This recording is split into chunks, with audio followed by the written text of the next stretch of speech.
Бүгінгі өндетін сабағымыздың тақырыбы ғылым таппай мақтанба өлеңінің идеясы. Оқу мақсатымыз әдеби шығармада көтерілген әлеуметтік қоғамдық мәселенің идеясы арқылы түсіндіру. Ал оқушылар қазір топқа біргеміз. Кәні келе қоймыз.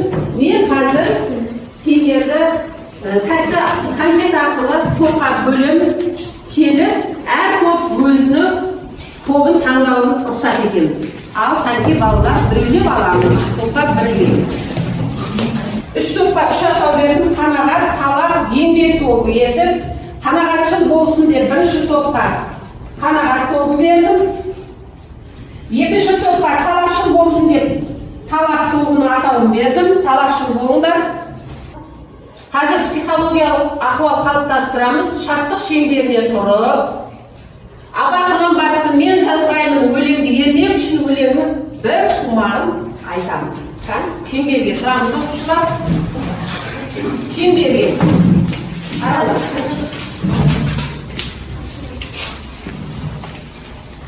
Ал бастаймыз. Мен жазғаймын өлеңді ермек үшін, жоқ барды ертеңге термек үшін, көкірегі сезімді дуанды, жаздым үлгі жастарға бермек үшін. Біз Абай Құнанбайұлыны жақсы білеміз, және де оның өлеңдерін жатқа білеміз. Соның ішінде ғылым таппай өлеңін өткен сабақта сендерге жаттауға берген болатын. Қазір осы Абай Құнанбайұлының сөйлемдерді толтыр әдісі бойынша көп нүктенің орнына сөйлемдерді жалғастыру арқылы біз сөйлемдерді толықтырамыз. Қане оқушылар, бірінші сұраққа Абайдың шын есімі. Абайдың шын есімі. Жарқын. Отырауы жарайсың. Ал екінші, Абайдың ақындық жолына алғаш есік ашқан. Әсел. Абай Құнанбаевтың алғаш ақындық жолына есік ашқан анасы Ұлжан мен әжесі Зере. Жарайсың. Отыра ғой. Бағалаймын. Ал үшіншіден лирика. Кім айтады ғой? Лирика. Гүлназ.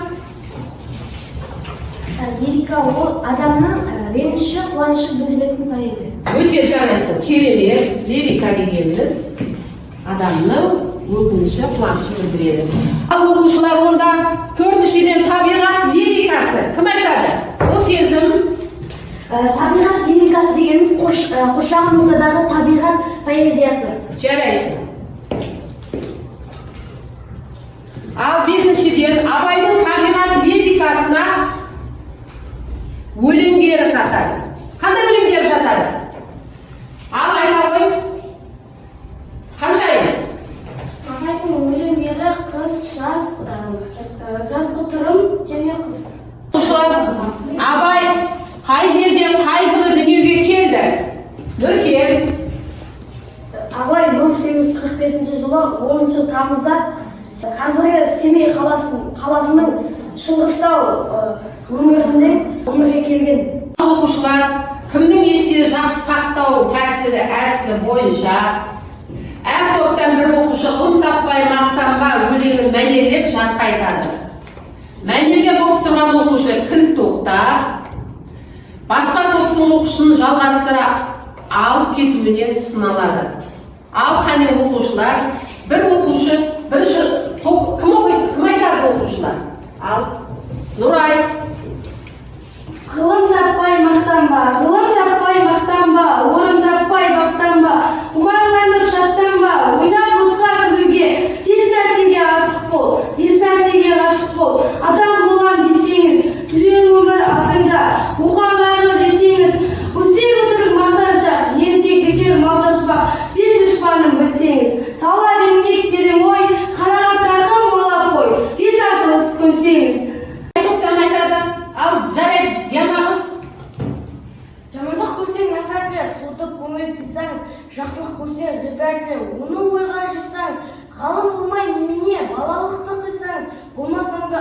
вақыт бір ғалымды көрсеңіз, ондай болмақ қайда деп. Айтпа ғылым сүйсеңіз, сізге ғылым кім берер? Жанбай жатып сөйлесеңіз, дүниеде өзі, малда өзі, ғылымға көңіл берсеңіз. Жарайсың. Өте жақсы. Отыра ғой Диана. Ал оқушылар кім жалғастырады? Ал Асел айта ғой.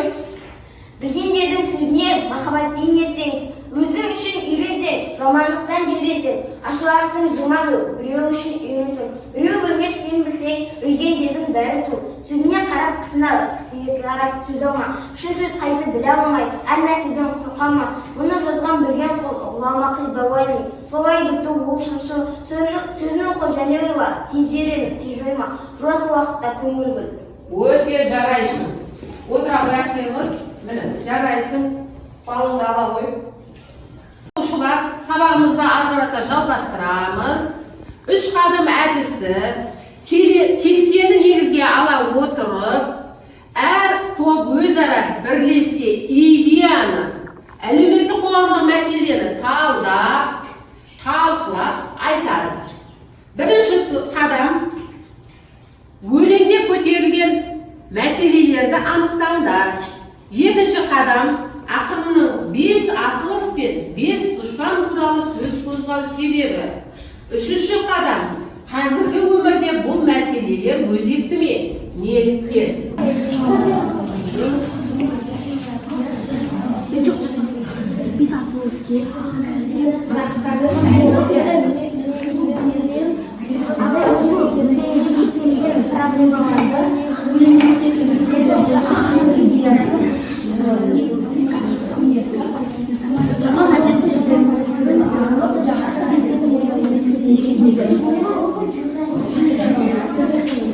Келген.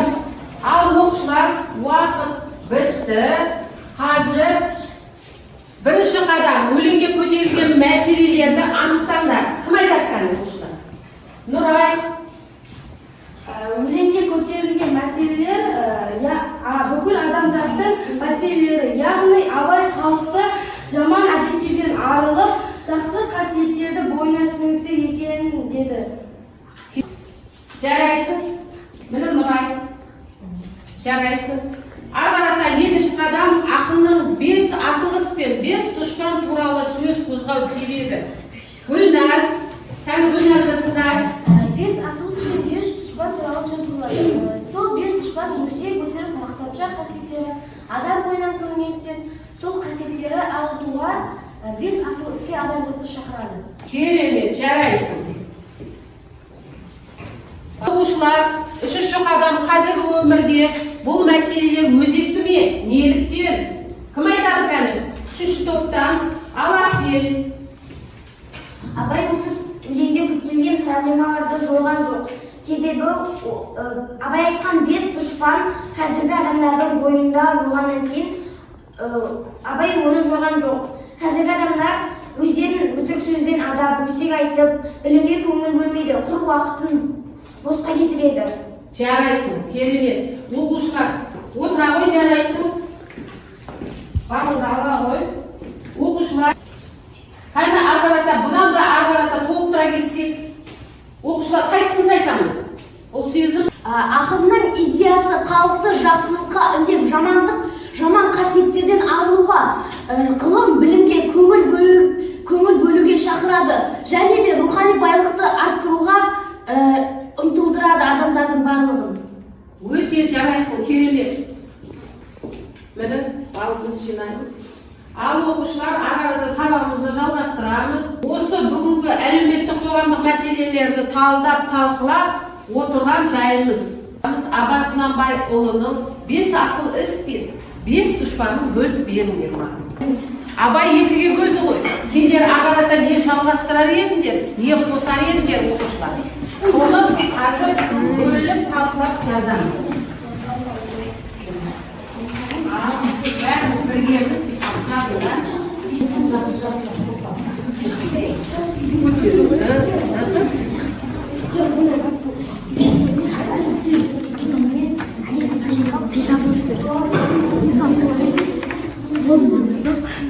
қамқорлық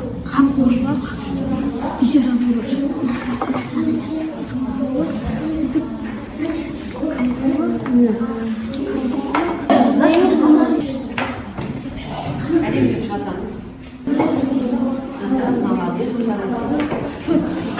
Жеме. Ал болған топта, ал бірінші топ қорғаймыз. 5 асыл іс және 5 дұшпанды бірінші топ өз ойын айтып қорғайды. 2 бала. Біз асыл іске мейірімділік, қамқорлық, қанағатшыл, адамгершілік, еңбекқор, мұқтаж адамдарға көмектесу, сабақты жақсы оқуды жаздық. Ал біз 5 дұшпанға еріншектік, жалқаулық, тәкаппар, өзімшілдік, ұрлық, сатқындық жаздық. Жарайсыңдар, топтық бағалау. Мені жарайсыңдар. Баяндардың 5 асыл ісіне өзіміздің ойымыздан тағы да 5 асыл іс қостық. Біріншісі мейірімділік, екіншісі адамгершілік, үшіншісі кішіпейілдік, төртіншісі еңбекқорлық, бесіншісі тәртіптілік. 5 дұшпанға қосқанымыз: біріншісі менменшілдік, екіншісі өркөкіректік, үшіншісі қанағатсыздық, төртіншісі ұрлықшы, бесіншісі арсыз. Бұл 5 дұшпанның бірі. Келісеміз ғой, топ. Жарайсыңдар. Ал қанекей, үшінші топ. Жұмысымыз қорғаймыз. Кім шығады? Шыға қойыңдар.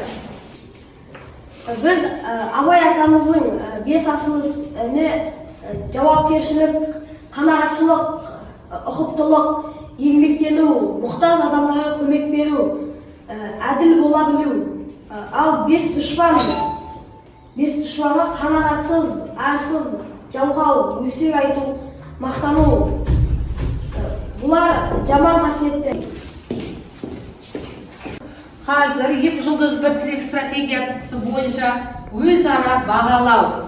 2 жұлдыз 2 ұнаған бір нәрсе, бір жұмыс және бір тілек жақсартуды қажет етеді. Өзіңнің қалаған оқушы туралы айтасың. Кім айтады екен? Диана? Мен өзім жайлы айтқым келеді. 2 жұлдызға маған ұнаған 2 жұмысы: біріншісі талпынды, екіншісі біздің отанымызда белсенді болды. Ал маған менің бір тілегім ойымда қобалжып қалып жатыр. Әсел? Мен қаншайым айтқым келіп отыр. Ол сабақтың үстінде жақсы оқиды және де екі жақсы қасиеті сабақты жақсы оқиды. Ол жақсы. Ал қане оқушылар, стикерді санаймыз.